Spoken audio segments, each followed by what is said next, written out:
So Vincenzo, you asked me tell you a little bit about myself. So I joined UiPath back into 2015.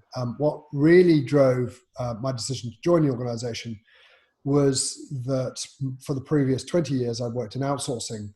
And although there is a huge amount of value and continues to be a huge amount of value in outsourcing, I saw the value of automation at that time to be a replacement for outsourcing. I've learned since that time that actually combining both is a lot more powerful than one or the other.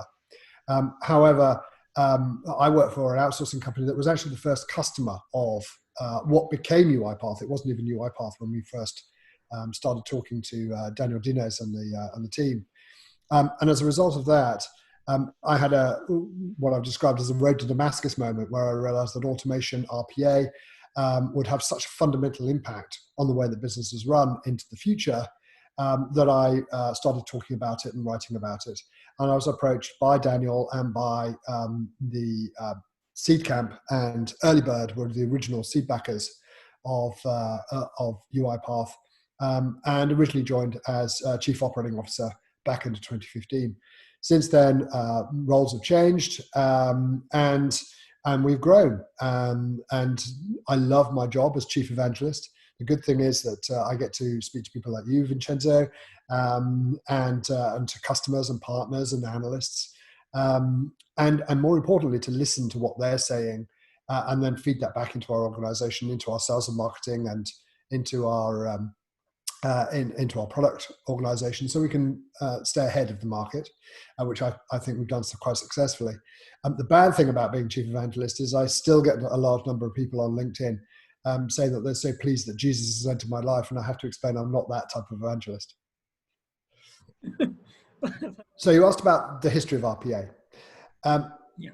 We couldn't be, UiPath and the entire market couldn't be where we are right now, with the massive growth that we've seen over the last 2-3 years, without the work that Blue Prism achieved very early on.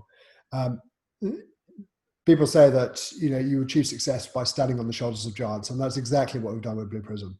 So Blue Prism was the inventor of RPA, starting in 2002, really from 2006 when their RPA product came out, and they've done a phenomenal job of building up what is essentially a new category.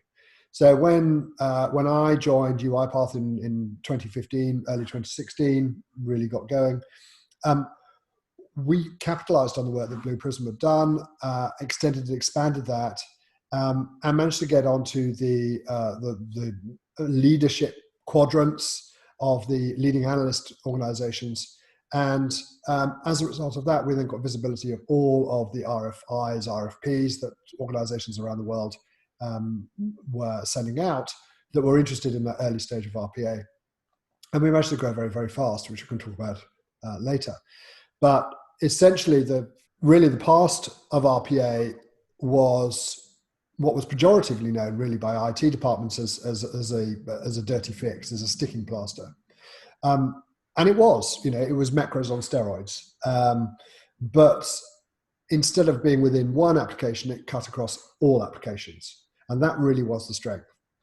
Wind forward, now we're looking at RPA as being part of what Gartner calls hyperautomation. So hyperautomation consists of RPA plus all of the necessary tools that allows organizations to automate more of their processes, more of their tasks across an entire business and between businesses. And that's a big difference and really driving a lot of the growth that we've seen. So hats off, hat tip to Blue Prism for starting it. And in fact, what I do as part of my Chief Evangelist role is to articulate what's happening within the broader market rather than just what's happening with UiPath. And that, I think, puts us in a very good position because people, follow what we're talking about. And Vincenzo, you mentioned that there's a lot of activity going on at the moment with COVID-19, and a lot of the activities are being driven on a category-wide basis rather than just us as an individual organization. Okay. What do I like about the RPA world? That's a really good question. The RPA world is very fast-moving. If you look at the growth rates of us, Automation Anywhere, Blue Prism, Kofax, Pega, all of the the major organizations and the challenger organizations in the RPA vendor market, what we're seeing is that the entire category is growing incredibly fast. In fact, it's been described by several analyst firms and investor organizations as being the fastest growing enterprise software category ever. Now, why? What is it that's driving that growth? And I think there's a couple of things. One is it's luck. It's we just happen to be in the right place at the right time.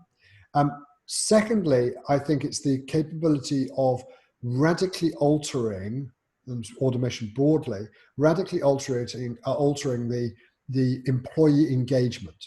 So if you look at big IT projects, it tended to be driven from the top down into organizations where the CIOs and the CTOs are driving down new technology into organizations, almost at the expense of the employees. This will make us more efficient, therefore you will use it. The difference with RPA is that it was driven bottom up. So it was people sitting in shared service operations, in global business service units, in outsourcing companies that recognized that automation was going to have a fundamental impact on their roles, that actually trained themselves up, because our Assembly Prism and Automation Anywhere all provide our training for free. And so, if you look at the revenues of our business, of UiPath, about 9% of our revenues come from India. But 60% of the 750,000 people who've been through our training course, UiPath Academy, are based in India. Why? It's because they recognize that their job is going to change. It's what Craig Leclerc of Forrester has been describing as the invisible robots that are going to be taking over those cubicle tasks that tend to be done in offshore locations. So these people have actually been changing themselves. So this bottom-up, citizen-led activity is now being matched by the top-down drive by organizations that would want to become more efficient. And the market is changing from a push market where us and AA and BP are going out to the market and saying, we've got this really cool automation stuff, do you want to buy it? It's now being turned to a pull market where organizations that are trying this, both in those service provider community and indeed in large corporate organizations, are now turning around and saying, we want more of this. And the evidence of that is that 98% of organizations rebuy the license at the end of year one. That's pretty impressive for a SaaS business, software as a service business. But actually the really impressive figure is that 70% of customers buy more licenses before the first lot have run out. So that demonstrates that organizations are achieving a very rapid return on investment that you don't tend to get with very large traditional IT projects. Okay, let's move on. So nice story about the world, nice story of our world to tell. The best stories about the implementation and results of RPA are not based around the technology. They're based around the people. And it seems ironic that something that automates bits of people's jobs should have such a fundamental impact on the way that they're engaged with their organization, and then the corollary to that, which is improved customer experience. If you look at every organization in the world, they are looking at digital transformation. They have to, because otherwise they're going to get disrupted themselves and suffer or die as organizations. And we've seen it time after time, and I won't bore anyone with the horror stories there. However, when you put automation into an organization, almost to the surprise of those companies, or at least it was up until about 18 months ago, the value of the human capital, the value of the people within those organizations was actually much higher than they thought it was. And that came as a surprise, because almost every business case up until about 18 months ago was predicated on job cuts, on headcount reduction, on cost out. So there's a great quote by the chief executive of one of our customers who said that since we put in automation, the mood music of our business has changed. We have happier employees, and we now measure our service, and this is an insurance business, we now measure our service in terms of compliments rather than complaints. That has nothing to do with technology. It's all about culture change. And actually, I did a big study with Forrester, one of their lead analysts on this area called Dave Johnson, on exactly this topic, because the hypothesis was that RPA has a fundamental impact, a positive fundamental impact on employee engagement, And he'd already proved that there was a positive impact on CX, on customer experience, if you had happier employees. And so it proved. And anyone that wants a copy of that report, I can freely send it to them. Get in touch through Vincenzo, and I'll send that to you. So that good positive outcome is a good positive outcome on the individuals within organizations and on the organization itself. It's not about the traditional IT type, technology type outcomes that we would expect. And I think, as I've mentioned, this is really what's driving the growth. It's where we started 2 years ago. So it depends on the maturity of the organization. It depends on the maturity and knowledge of the chief executive of the organization. Because everyone started at the same point. Everyone thought, this is great. It means that we can reduce the number of people in our organization. But that isn't actually what happens, as I mentioned. Because, and this isn't just an Italy problem, everyone has an expectation of the value of their people. But actually, that value is much higher than they thought. So to give you an example, in the US, for instance, exactly the same thing happened with a very large federal agency. And they had 790 people doing a particular process. And they expected to be able to reduce that number by half by doing automation, so much as your chief execs in Italy are looking at now. That organization still has 790 people doing that particular process, but they're now doing 70% more work. So the value is about increasing the capability and efficiency and engagement with your employees rather than just reducing their number. Because happier employees do more work. Happier employees do more and better work. And you don't need to hire new people. You don't need to train new people. And because the robots will do the fundamentally boring, mundane, and repetitive stuff that people don't want to do anyway, and they're not very good at. So that's the information, that's the education that our partners like Vincenzo need to get out to the market. And that's why I do what I do in terms of the evangelism role, is to educate people that actually it isn't what we expected it to be. And I was surprised as anyone else that this was the case. But it really does make a fundamental impact. Yeah, Vincenzo, you asked for some advice for organizations that are thinking about going to RPA that haven't started, or those that have started and want to scale up their operations. And actually, the really good advice doesn't come from us, doesn't come from UiPath. It actually comes from the analyst organizations. So over the last 2.5 years, I've been working with various analyst firms on what I term as a continuum of education.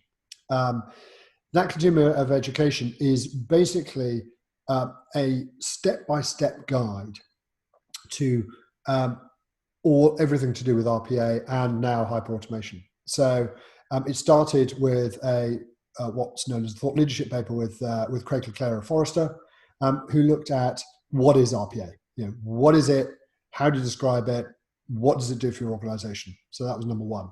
Number two was, how do you scale RPA throughout your organization? So how do you go from pilot, if you're just starting?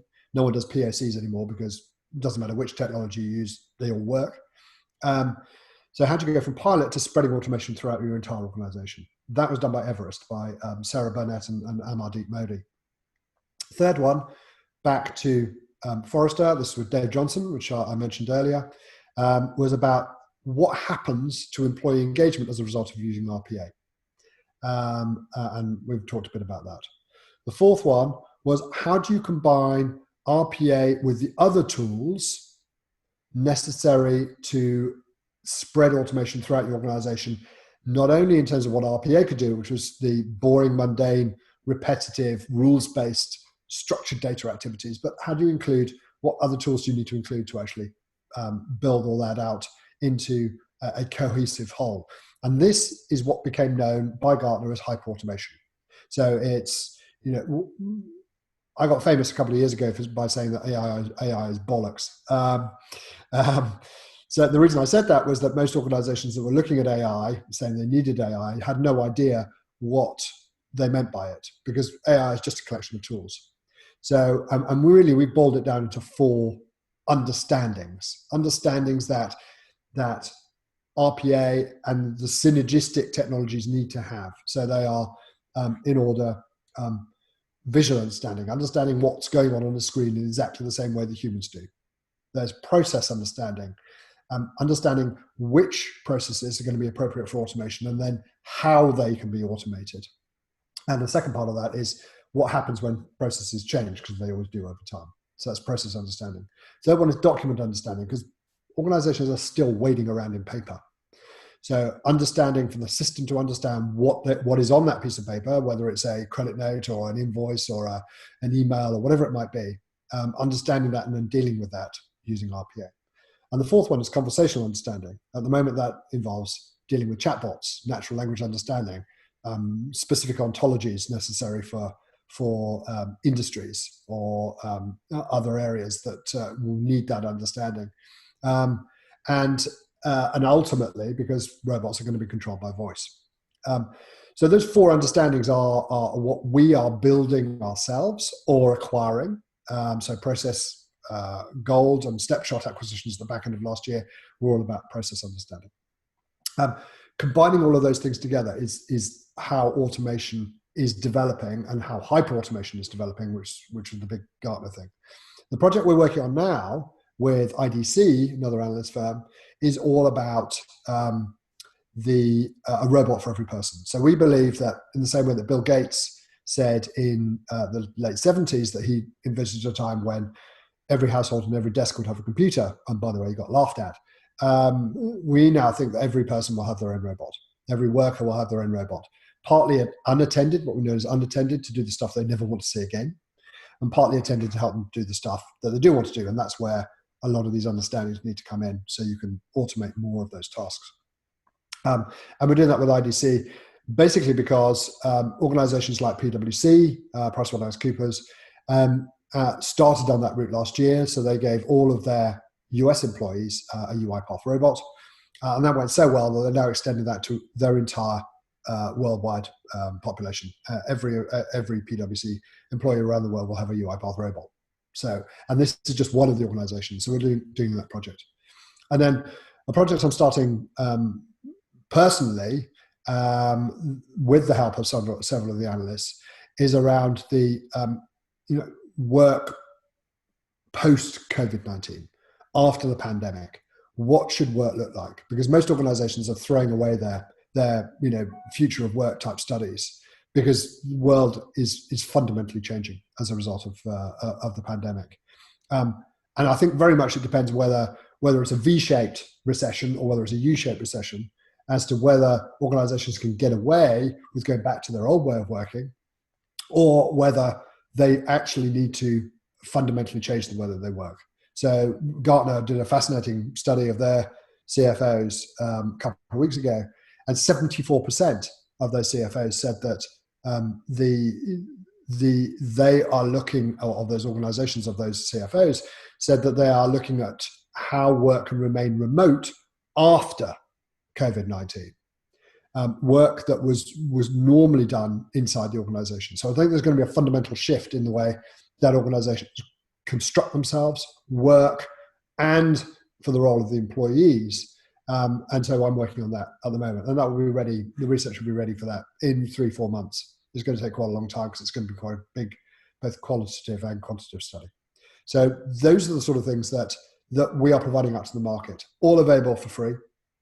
And again, if you, for anyone that's interested, if you go to either the UiPath website or interact through Vincenzo, then we'll be able to provide those studies for you. But thanks very much indeed, Vincenzo, and have a good and safe weekend. You too. Thank you so much. Right, bye. Bye.